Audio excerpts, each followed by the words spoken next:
Welcome to our channel. Today we how to disable Mailchimp subscription notifications, complete guide step by step clearly. To disable Mailchimp subscription notifications, begin by opening your web browser. Navigate to the Mailchimp website. Log into your Mailchimp account using your credentials. Once logged in, find and click on the Audience tab in the main dashboard. Select the specific audience for which you want to disable notifications. In the audience settings, look for the Manage Audience drop-down menu. From the drop-down options, click on Settings. Scroll down to locate the Notifications section. Here, you will see options related to subscription notifications. To disable subscription notifications, toggle off the respective options. Make sure to review any other related notification settings you may want to adjust as well. After making your changes, scroll down and click on the Save button to apply your new settings.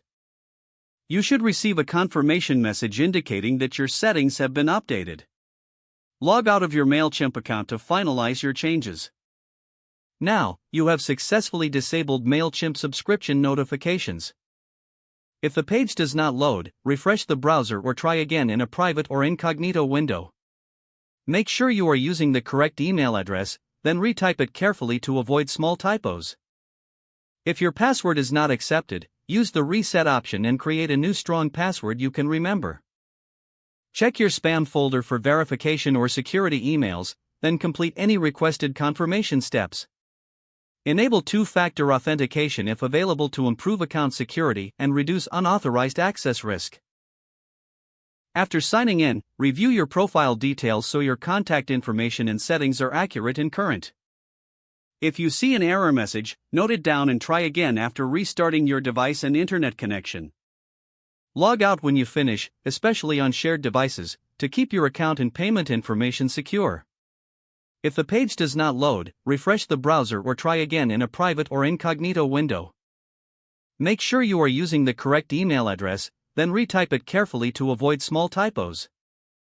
If your password is not accepted, use the reset option and create a new strong password you can remember. Check your spam folder for verification or security emails, then complete any requested confirmation steps. Enable two-factor authentication if available to improve account security and reduce unauthorized access risk. After signing in, review your profile details so your contact information and settings are accurate and current. Don't forget to like this video and subscribe to our channel for more step-by-step tech guides.